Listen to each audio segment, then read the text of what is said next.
You're listening to 88.7 WLUW Chicago Sound Alliance, broadcasting from the campus of Loyola University. It's live from the Heartland, featuring hosts Michael James, Katy Hogan, and Thom Clark. On today's show, we'll be having conversations with Earl Silber, activist and author, and Jim Chilsen from Citizens Utility Board. Thank you for listening and enjoy the show. Yeehaw! Yes, I know that answer. Thank you, Kevmo. And good morning, Chicago. Welcome to Live from the Heartland. It's another Saturday morning. It's a hot one, Chicago, but it's summer, and that's the way we like it. Make sure you dip in that lake. It is our lake to dip in. Geez, with the heavy breathing by Thom Clark. Good morning, Michael. Good morning, everybody. Good morning, Thom. It's so good to be here. That was a lovely song with Kevmo with Roseanne Cash. So if you want to listen to the full thing, because enough is definitely enough, put a woman in charge, Kevmo. Thank you, Thom, for that. Because we're standing on the brink of disaster. I got one correction. Our second guest is not from the Supreme Court. He's from Citizens Utility Board. We are a little bit it's on our mind that we need to end Citizens United, so that slipped out. But Citizens Utility Board is an organization we're going to hear a lot about in our second guest segment. So, besides the warm weather and the cool sea that we have, what else is going on? Well, we have our leader seemingly giving up on his citizenship question on the census. But I'm afraid a lot of the damage has already been done in terms of distrust about a fair and safe and complete accounting of who all lives here. The guy in charge has just kind of thrown cold water on all that importance. Constitutionally mandated, by the way. These strict constitutionalists, they certainly like to throw it out the window when it's not convenient. I think we've got about 10 months on this. And I think it's really crucial that people talk up the importance of the census, that it really spreads around and people are talking to everybody. And I don't know if they need more volunteers for the census or any jobs available, but this is real important, getting the right count. The problem is that he's already scared people who are already scared. I know. Yeah, And you know, all the cajoling with good organizers out in the field isn't going to get those forms collected when the guy in charge has said, I want to get your number so I can kick you out. Yeah. And, well, the other thing is the entire atmosphere around the ICE raids ongoing. Oh, no, not this week. Oh, maybe 2 weeks. And then another announcement that they're starting Sunday, but in fact, they have already begun. We read about a friend who, not a person I know, but somebody who actually interrupted an ICE raid yesterday in the Edgewater neighborhood. Well, I'd like to know how they did that. It's on Facebook. It's a description amongst our circle of friends that you can find out. But she came upon it and interrupted it. Hallelujah. We should let people know right off the start, that phone number, Michael, to be watchful of ICE activity on your block. Do you have the phone number? It's right here. It's if you see something, call 773-917-4505. That's Protect RP. And 773-917-4505. Yeah, just put it in your phone, okay, folks, and put it under Protect RP and have it with you for anything going on that is suspicious, scary, or threatening. Mean-spirited. We want you all to observe and report. Don't engage unless you've had the training, of which there's been a lot in recent weeks. Well, I don't know. If I haven't taken a training, but that wouldn't keep me from engaging We've had a bit of training, Katy. Well, I have that, yes. Okay, moving to the Middle East. We have a march today. Oh, yeah. Gosh, I'm so sorry. Network 49 and many other groups are sponsoring what we hope is a huge demonstration of support for our families who should not be deported. It kicks off at Daly Plaza at 11 a.m. There are buses leaving from our neighborhood. There's a group going from the Morris L stop at 9:30. Yeah, I don't know if there's buses, but everybody's coming down, 11 a.m., Daly Plaza. It's a rally not only against the ICE raids, but also specifically against what's going on the border right now. We saw something with the vice president last night. Yeah, well, I was waiting for the late start of the White Sox game in Oakland last night. I watched a lot of news, And just by accident, you happened upon coming the news. on the news was actual shots of and video of Pence and Senator Graham, who flips all over the place, in a detention center in McAllen, Texas. Mm-hmm. And there were 300 people in this makeshift cage. These guys were all saying, "We've been here 40 days. We are not terrorists." And both of Pence and Graham had kind of serious looks on their face. Yeah. But the comments after... Those are the people they're most scared of. All those innocent, unarmed guys. They were probably pretty scared of them. But I would think that there's no way they can't see that this is tragic and inhumane. And I know Pence did say something about compassionate and all that, but he was talking about another center that he had visited. On this one, they're really not... They don't come off forth with the truth. No. I caught a little snippet of the CNN reporter asking him questions immediately following, I guess, what you're talking about, while he was still standing within feet of men in cages, all of whom were yelling. And I think they looked serious and scared to me. They did. That they're creating a powder keg an down there. extension of that too is on the Border Patrol. Many of you have heard about a group of agents who were part of a Facebook network, which was pretty horrendous. The things they did and said about people, and the kind of awards they gave each other for vicious treatment. Turns out that the woman who's head of the whole operation was on that Facebook group. Page. Although she didn't say the same thing, she was on it. Now, she may end up saying, well, we were just on it to watch and see what was happening. But she's involved. Yeah. It's a sick situation. Yeah. The people who are supposedly protecting the border are they're not protecting it. They're the UN toured this week as well, and they reported it as inhumane. A human rights violation. And a human rights violation. Not that the United States has ever recognized the International Declaration of Human Rights. Yeah, Eleanor Roosevelt couldn't get that one passed. One of many things that we're way behind on. Couldn't get that passed back in the 50s because of Jim Crow senators in the South who just wouldn't stand for it. So some good news. Oh, good. Phew.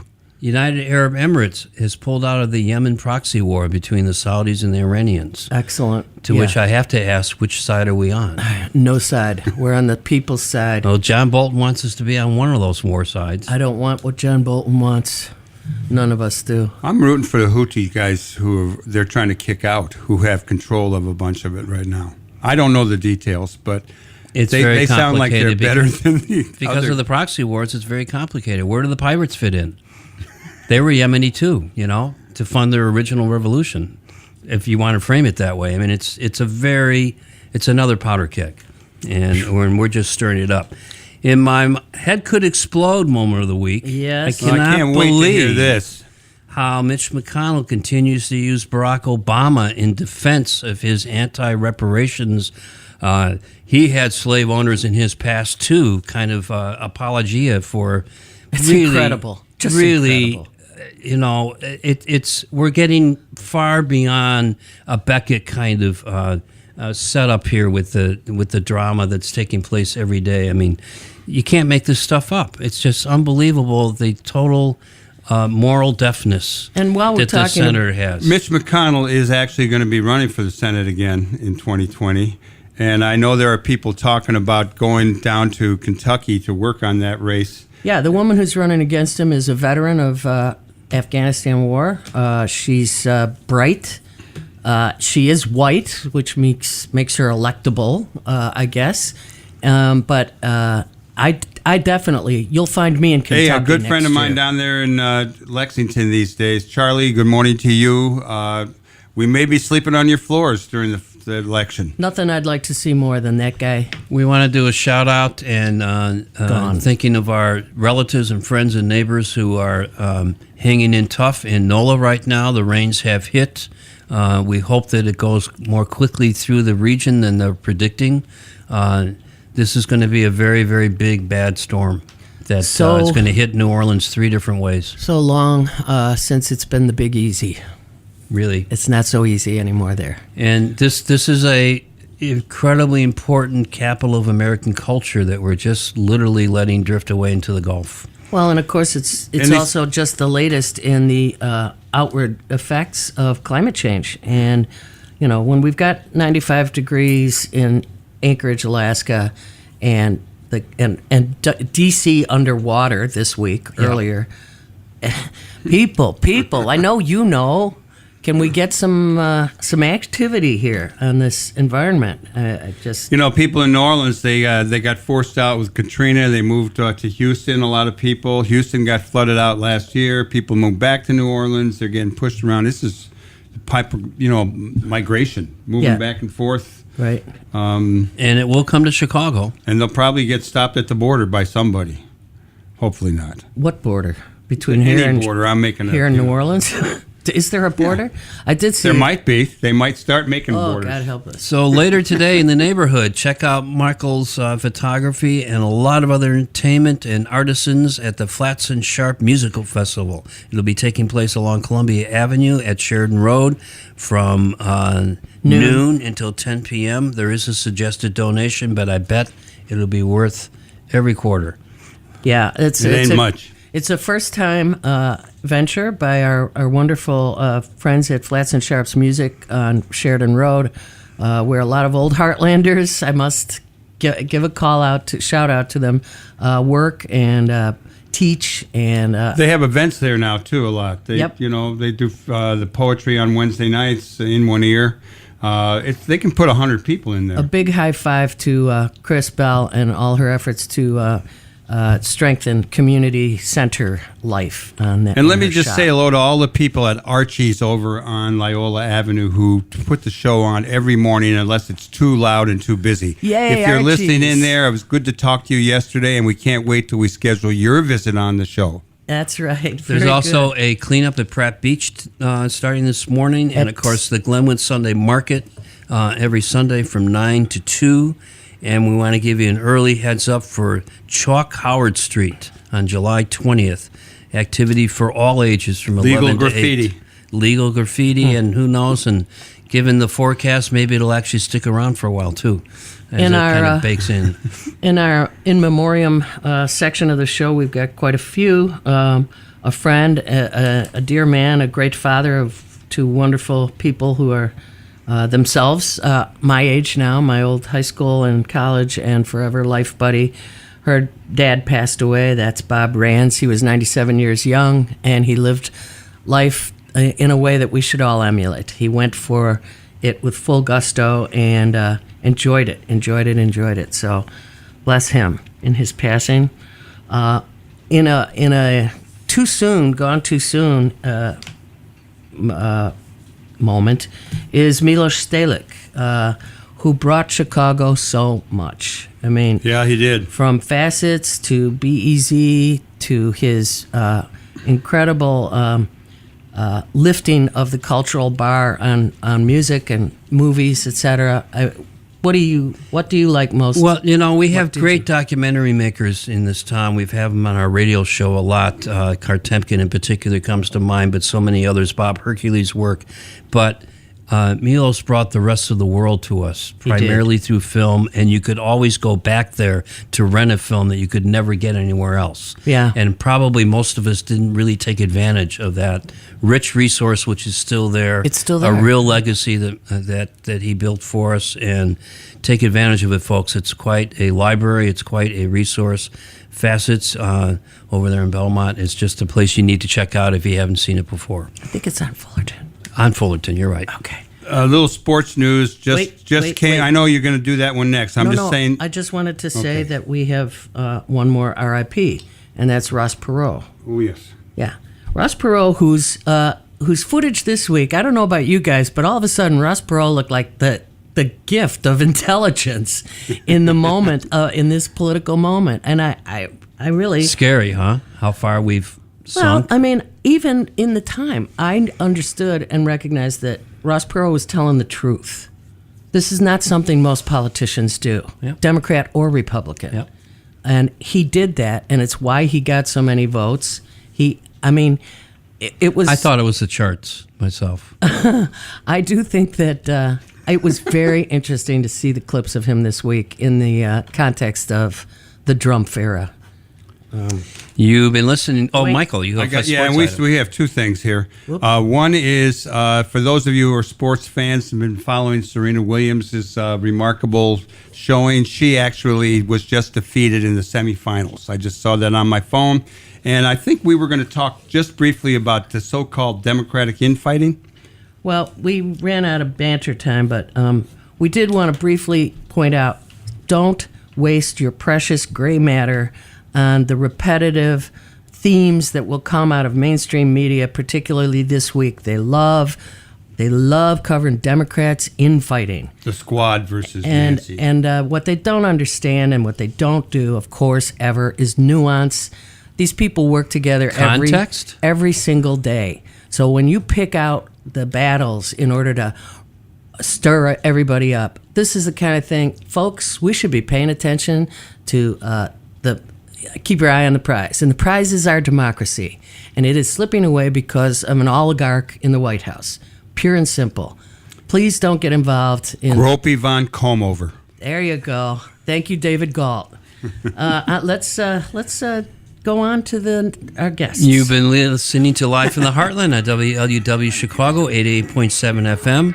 Please check out our archive shows on youtube.com/Heartland Media. And now a rare edition of John Lennon setting up our next author.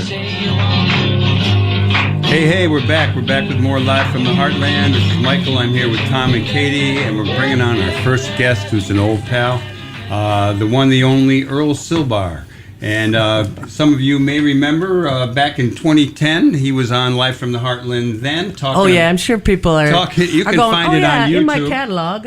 You can find it on YouTube, and he was talking then about his work with the junior college organizing the teachers. So with all that said, you have a new book out. Good morning to you, Earl.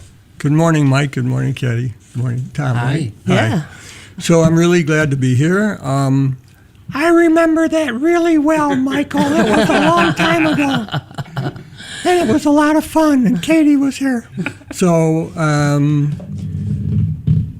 this book, I raised the idea for this book with a friend of mine 10 years ago.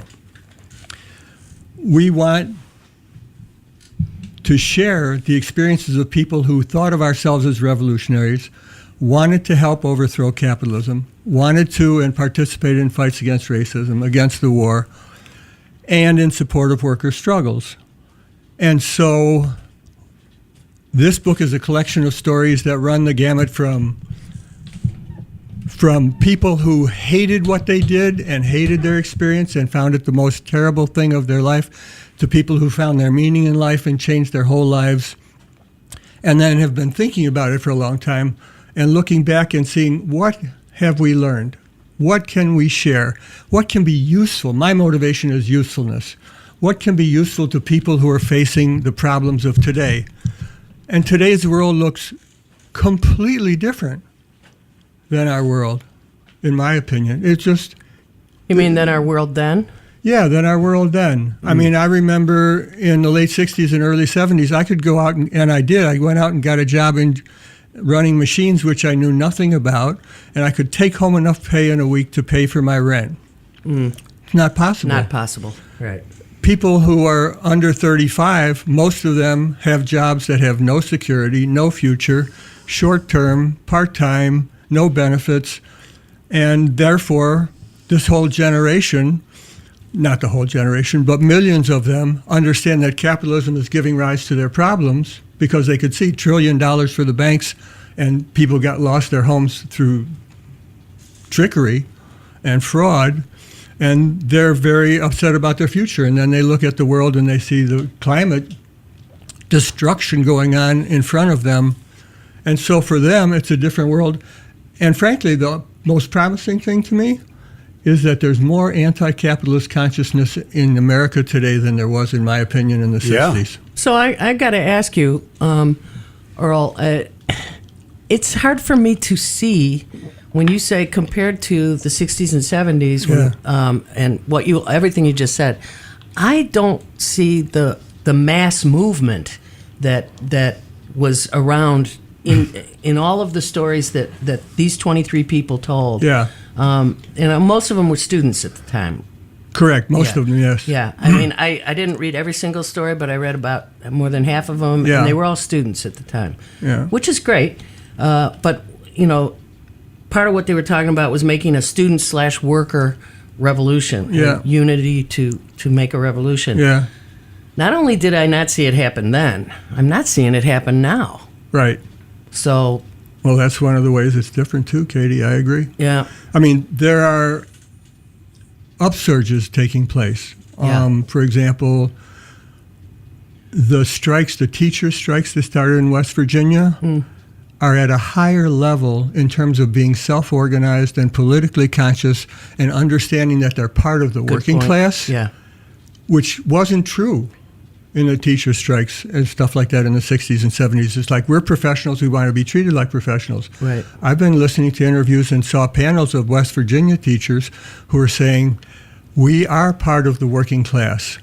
Our jobs are insecure, our pay is inadequate, our health care, our protections, our workload, and we cannot fight alone. And so the West Virginia teachers fought for all public workers, fought for stuff for the students, and they initiated it on their own and pressured the union. And when the union tried to stop them, they said, no, we're not stopping until we win.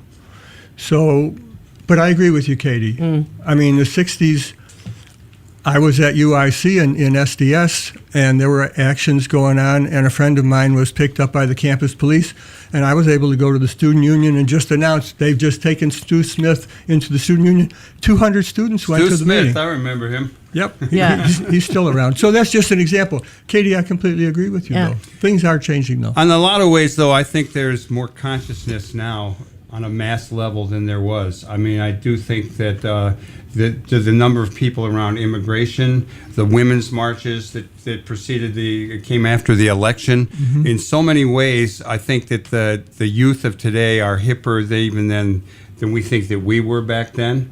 So I think while we definitely have a bigger challenge, perhaps we always had as big a challenge, but we have this von Como reduced.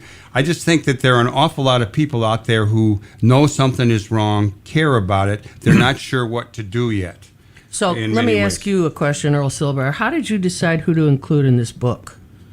We reached out to everybody we knew who were not current members of Progressive Labor. We wanted people who were either former members or had been active with Worker Student Alliance, and we thought Progressive Labor has their own organization, they print their own literature, they have their own. So, Katie, what was your question again? I'll get lost. How did you decide who to include?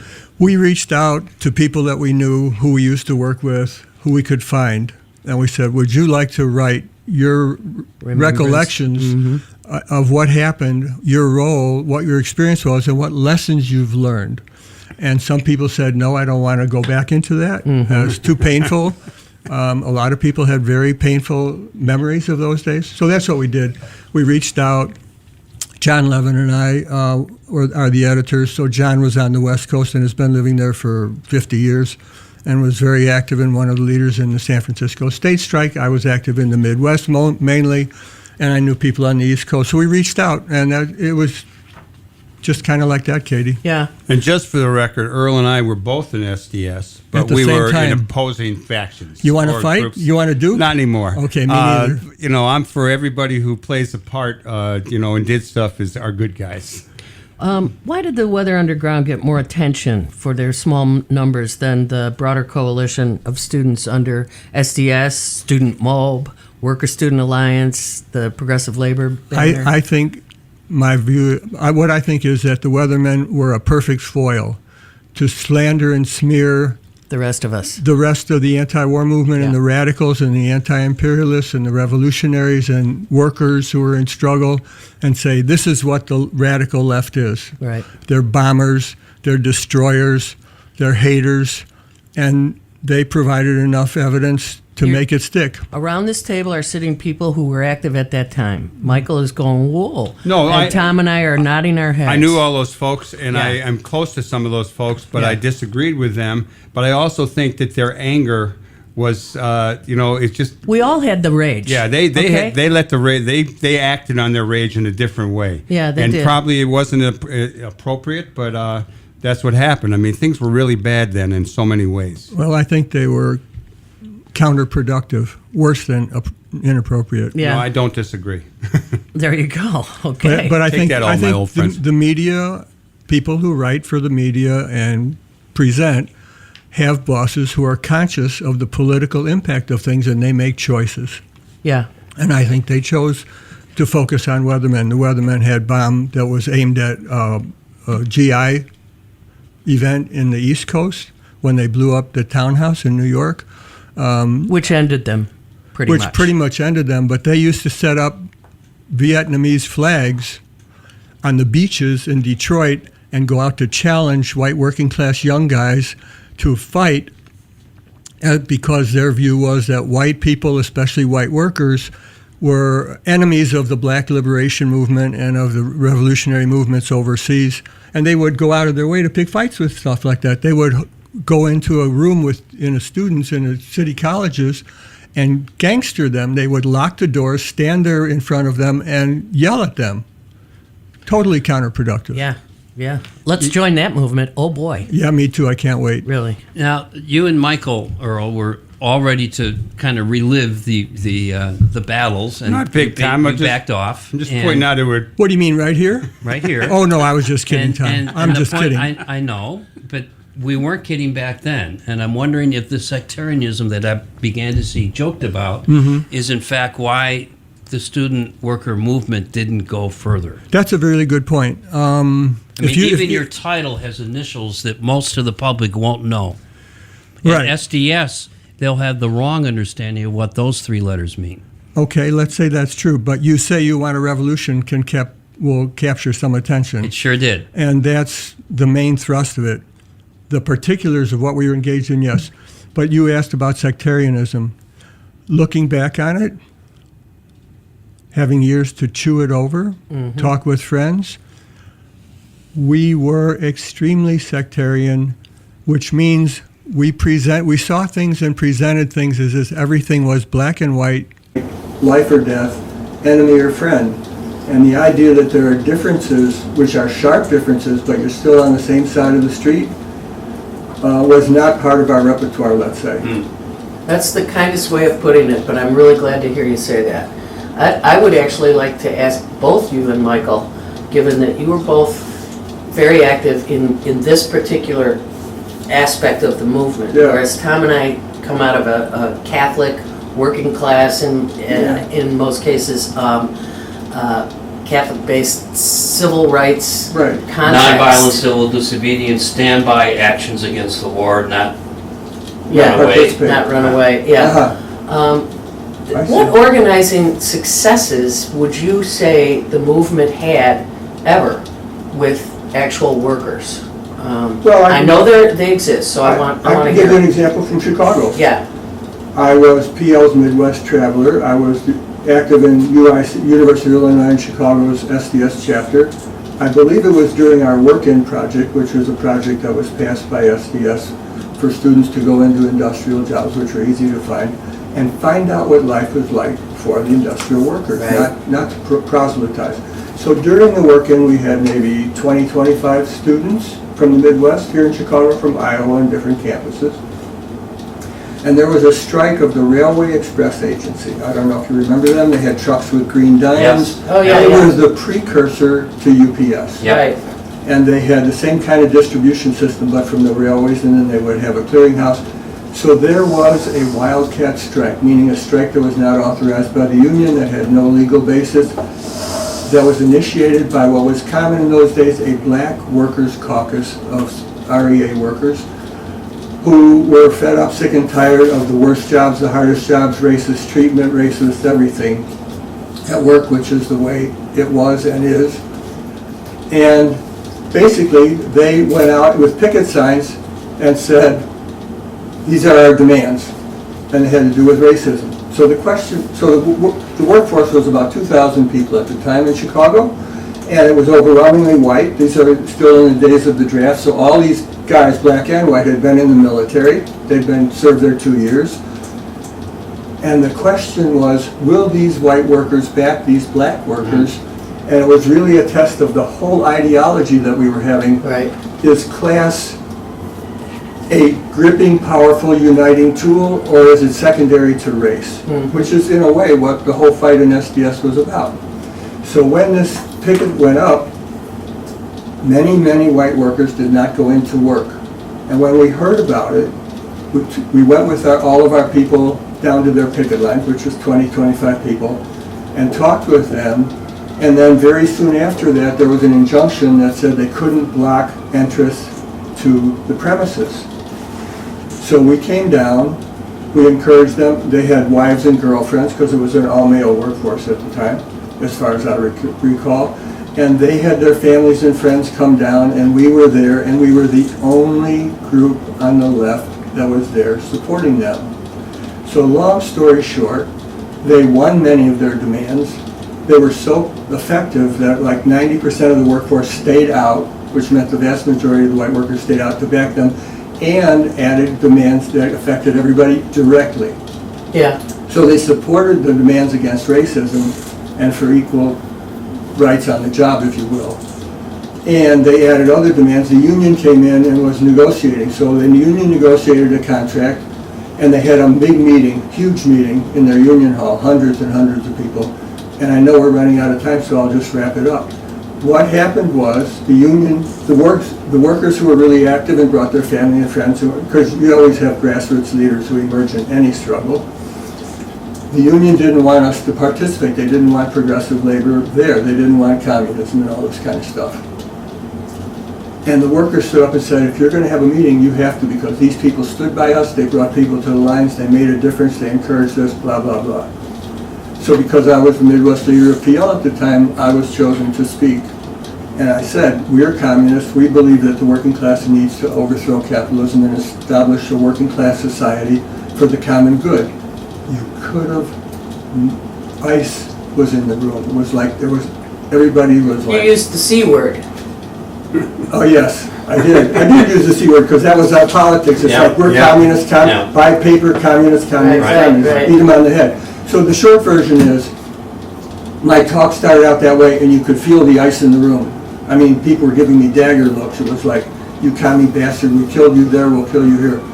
But then I started to relate the conditions that we knew about from our experience with them that motivated all them to take action, and connected that with their employer, which is a bit major capitalist employer and very important to the economic system because you need distribution of products to make things go. And then I pointed out, but it was our line I'm trying to encapsulate, how this is part of what imperialism is that the expansion of capitalist relationships to exploit workers and resources all over the world. And this is what we were being drafted to fight for. I got a standing ovation, not because of me, but because of that reality. Because of the truth of that. And that, Katy, is an example from my experience of how an approach, it wasn't that the students were going to be the revolutionary force, it's that working class people have an interest in ending capitalism. And now, just to finish, if I can finish up with 1 second, with the destruction of our environment for profit, it's life and death. Yeah. Can you describe briefly, because I see this as a success, albeit 50 years later, why there seems to be growing success of the Fight for 15 movement? I think because so many people are working in impossible conditions and such low pay, rents are up, pay is not, healthcare is up, pay is not. I think the pressures are such that there's a lot of hardship. The hardships in the working class has just grown exponentially. But as I said, I could get a job, we could get a job, and you could pay your rent, and you didn't have to have any skill. Now it's not possible. Yeah. Katy asked earlier, where Earl and I were at back then. Back in that time, was a national officer of STS on the National Interim Committee, but I left pretty much STS around the time that PL kind of took over and the Weather people emerged and started a group called Rising Up Angry, which was definitely an effort to work in working class neighborhoods with young people, particularly, but it was pretty much anybody. And we were a formidable operation with a health clinic, a legal program, work on at the Great Lakes Naval Air Station, et cetera, et cetera. And on the 27th, on this show, we're going to have actual members of Rising Up Angry celebrating, talking about the 50th anniversary. Great. So, one of the things that, to get back to that story, and thank you for sharing that story, that was a good little picture of the nuance of the moment, because, you know, it was the moment of hard hats versus students. It was, the C word was like a huge a trigger for a lot of people, or scary. For someone like me who was 17 or 18 at the start of the movement. Commies, scary. Of course. And You always call me a commie, Kate. well, you called yourself one, so I got to. But you know, people with I'm a Democrat. I got painted with that brush, by the way. That's why the police liked me as little as they liked you when we started our restaurant. They assumed I was a commie too. But I would always say, no, I'm a Catholic, the small c. What I was going to ask now is, we've got a working class, half of whom voted for Trump, and maybe a third of whom stayed home because they have so given up on participation in the system, and only a small segment of whom are seemingly enlightened towards what could be a collective struggle to turn things around. What are we going to do in the next 18 months to awaken and get people voting against whether or not they have to hold their nose? When are you voting? Okay. I don't know that I will. I voted. I know. Kill me with a hatchet. I'm sorry, but shaming people and attacking people and criticizing people for not supporting Democrats who are imperialists and racist is not necessarily a successful strategy. I know. If the Democrats don't come out with a program and conviction to be able to convince people that they are in fact going to offer an alternative, why shouldn't people try? Did you vote for Bernie? I voted for Bernie, yeah, in the primary. And I had to twist my brain to do it. But yes, I did. And did you not vote then in the general when it was Hillary versus Trump? I voted for Jill Stein. Okay, at least you voted. Thank God. Well, I know. I don't think it made a difference. Yeah. I don't think voting will change our fundamental problem. Well, I do think I that will take Hillary's picks for the Supreme Court any day of the week over the current Or guys. Kavanaugh? God, yes. I just think that at certain times we have to kind of just clean up the sea a little bit so that we can do a better job down the line. I'm sorry we Anyhow, don't have the we're whole running out show of time for you. here. We got another guest. I have to say, one of the great things about this book is the... You say you want a revolution. Yeah, that you say you want a revolution. SESPL and the Adventures in Building a Worker-Student Alliance, edited by our guest Earl Silber and his colleague John Levin. Yeah. You exposed, because the students themselves exposed the sexism in the movement, and the the homophobia of the movement, or what? Well, we didn't play a role in that, I would say. Well, some people did. Some people did. I'm just saying our wing didn't. Well, it was the reason that some pieces of it fell apart. Both of those things were reasons why some pieces of it fell apart, and then morphed into movements of liberation for both women and gays. Yes. So when do we get past the organizational egotism that screws with forward progress? I think, from my experience, I would say anybody who's attracted to the revolutionary left, meaning wanting working class people to be the center of society because we do the work and we make things happen and we have the ability to work together. This changes when people are willing to examine the history of what they're attracted to. It's like being attracted and yet being critical. It's like if you fall in love with somebody and you want to live with them and have children with them, can you look at them and objectively also and say, what will this be like for us, for our kids? So, but while you're engaged, I'll just speak from my own point of view, my own experience. What I learned was that PL, which had its roots in the Communist Party, Progressive Labor Party, had our roots in the Communist Party. We never critically examined the baggage along with the good stuff that our leadership brought with them. We never understood how taking Stalin Russia for your model meant that you did not have democratic rights and actions and practices with the leadership and the membership over changes in line. So the leadership I was appointed, I was co-opted into the National Student Leadership. Nobody elected me. Some people thought I was a good candidate for whatever reason. So we never examined the history of the Communist Party. Trotskyists don't examine many of them. People who are attracted to anarchism don't examine. And so all these movements have fundamental problems, or we would be a lot more successful, right, Katy? You deserve an hour, but we gotta go. Okay. I hope people will buy this book. Yeah. So And see what you can learn from it, because we want to be useful to you. far out, man. You say you want a revolution. Earl Silber is the guest. Thank you so much for joining us this morning, Thank Earl. you guys for inviting me. Really, it's always Yeah. a pleasure, the truth. Hang Good to around see for you. the photo. Yeah, stick around for the photo. Is there a picture? You're hearing a little sampling for the Okay. Square Roots Festival, also occurring on Lincoln Avenue this weekend in Chicago.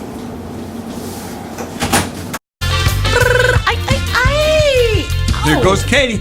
Yes, that is beautiful music. That is Fiesta y Lucha by Los Vicios de Papa. And they're playing at Square Root Festival sometime today or tomorrow. Tomorrow, okay. Cool. And now we are so happy to welcome to the studio Jim Chilsen of Citizens Utility Board. You are the Director of Communications. That's right, Katie. So How are let's you? communicate, dude. This is a huge time for all of the stuff that you guys deal with. Absolutely. Why don't you briefly tell our listeners what CUB is and where it came from?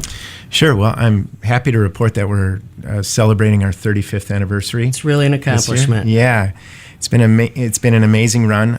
We are a nonprofit, nonpartisan consumer watchdog group, and our mission is to fight for the rights of utility customers across the state of Illinois. That's anybody from Chicago to Cairo, and that's anybody who pays an electric bill, a natural gas bill, a telephone bill, or also a water. We get involved in water cases involving private water companies.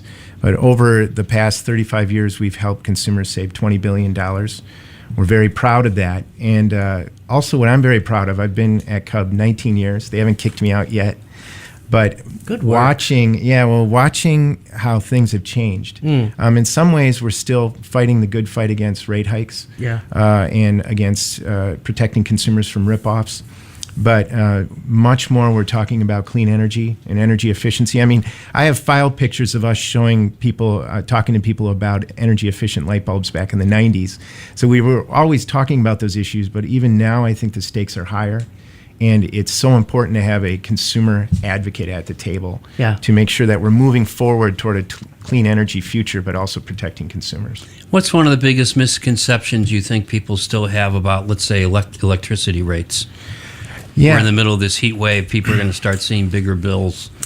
Absolutely. They're getting bids from outside independent companies that will save you money. That's right. I think one of the biggest things, Tom, is just people are confused about how the system works. And I rightfully confused. It is incredibly confusing. I mean, a lot of times people will say, I'm not with an alternative supplier, I'm getting a bill from ComEd. And what we find is people don't realize that actually that those charges are hiding on your bill. So you can still get a bill from ComEd because you're still getting billed for delivering the electricity to your home, and ComEd is always going to do that.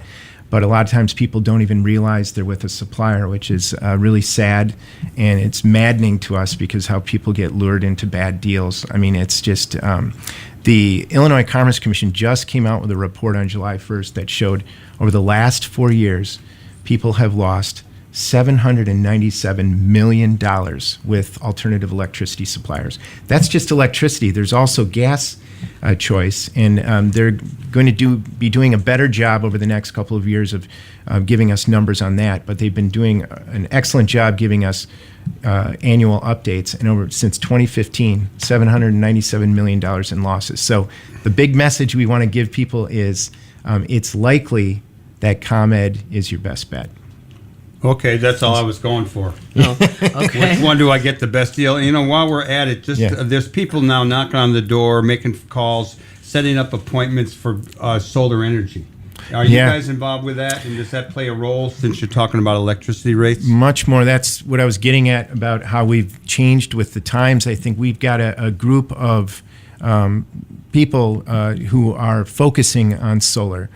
People like Christina Uzo at Cub and doing a great job. And we're getting a lot of reports from the field. You know, we hold about 500 events a year across Illinois.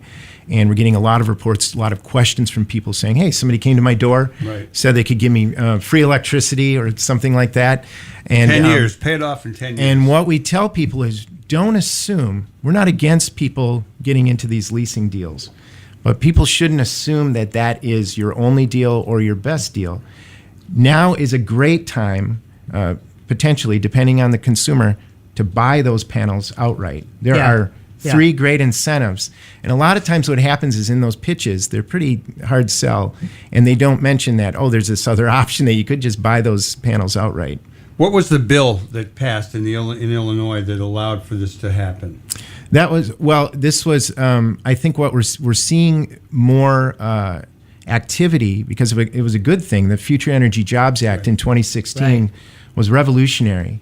And that's what is making potentially buying the panels outright a better deal. There's three incentives right now. People should know about this. There's, first of all, a federal tax credit, which is 30% right now, which is huge. It's only going to be 30% this year. It goes down to 26% next year and 22%. And this, when you're talking these percentage, this is the savings people get if they invest in solar for themselves. This would be a federal tax credit. So you could take a tax credit on 30% on the cost of installing. Okay. Plus, there is, because of the Future Energy Jobs Act, there is these SRECs, which are solar renewable energy credits. Yeah. And that is, you can get an upfront payment for an estimate of how much power your solar installation would produce over 15 years.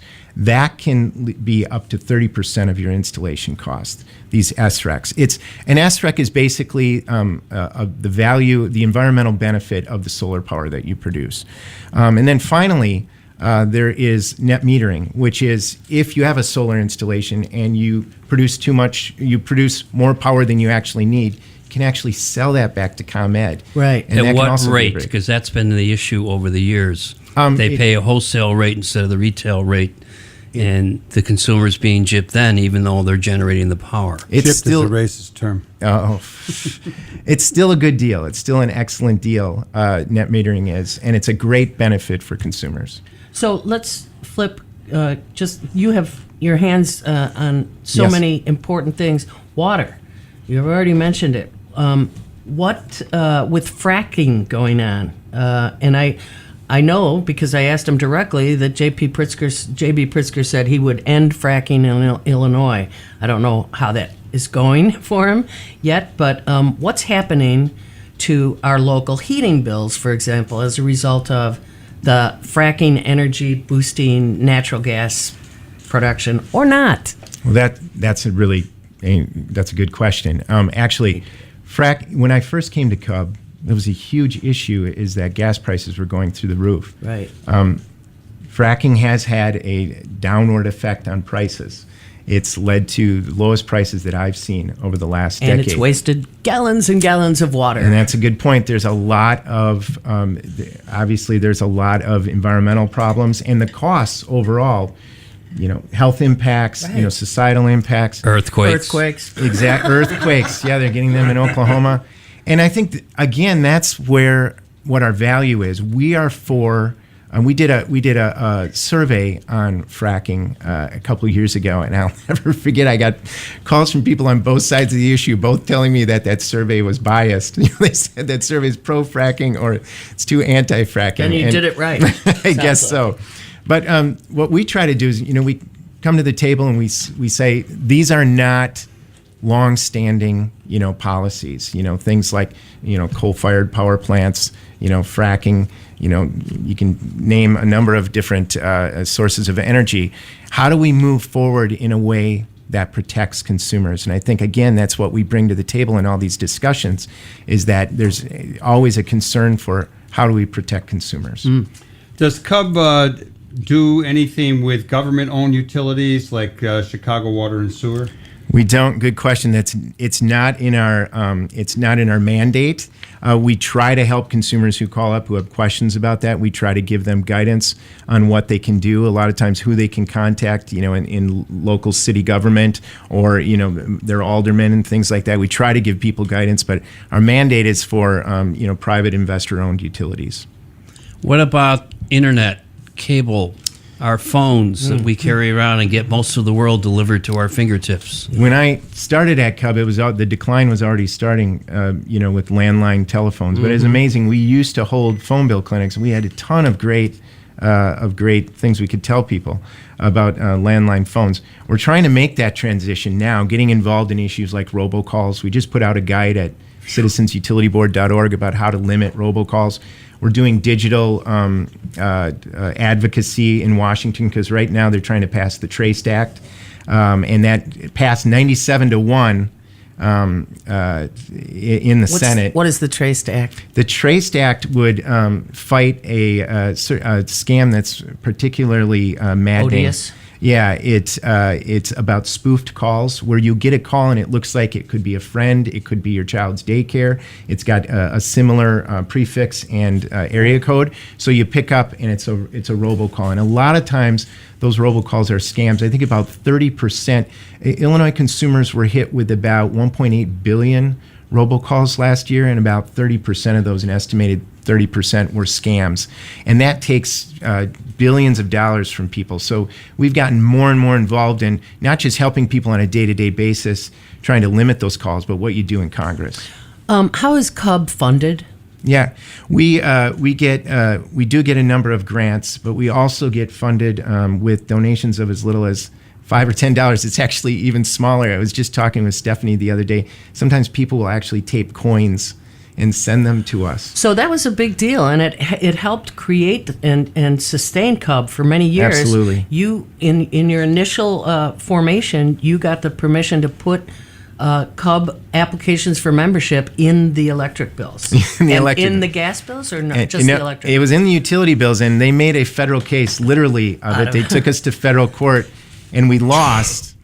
But the good news is we were able to put them. We still are able to put them in state mailings. So Secretary of State license renewal mailings. We still get to put those membership forms, and that's a big help. Huge. Yeah. We're talking with Citizens Utility Board Communications Director Jim Chilsen, and one of our friends, Jean Brigman, was a big supporter of yours. She was one of those people who sent in $5, $10, $15 because she believed heartily in what you were doing, and that taught me a lot because she was a union maid herself. Really? So it was a following of her understanding of people controlling their own lives. How are you looking and planning to expand and deal with some of the issues like Thom raised with the phones and internet, et cetera, into the future? How does Cub ensure its ongoing existence? Yeah, well, we have to be very creative.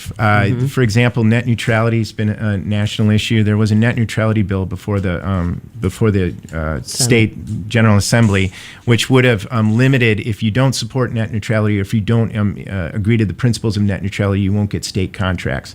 Now, that bill did not go anywhere. Of course. Yet, and California just passed. I think the key is going to be the states, getting involved. California just passed one of the most progressive net neutrality laws, and a lot of times, as California goes, so goes the nation because it's so big. It makes businesses change their behavior. So I think that in two ways, I think we're going to have to get a lot more involved in being creative on a state level and how we deal with these issues that have been considered national issues. We have to ramp up digital and lobbying in Washington. And thirdly, I think this has been our bread and butter, is giving people good information.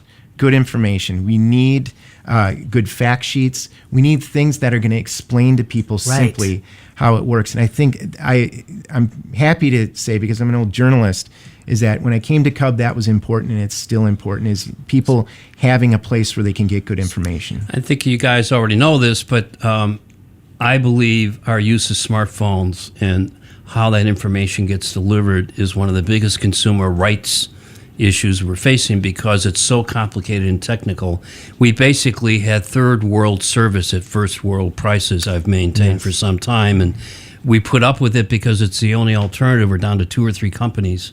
I wish you luck in trying to work consumers through the process of getting a better deal from how we get our internet. Okay, once again, we have a guest who we need for an hour. Will you come back to us sometime, Jim? I would, if you'll have me back, I'd love to be back. We will, I promise, because this is so critical.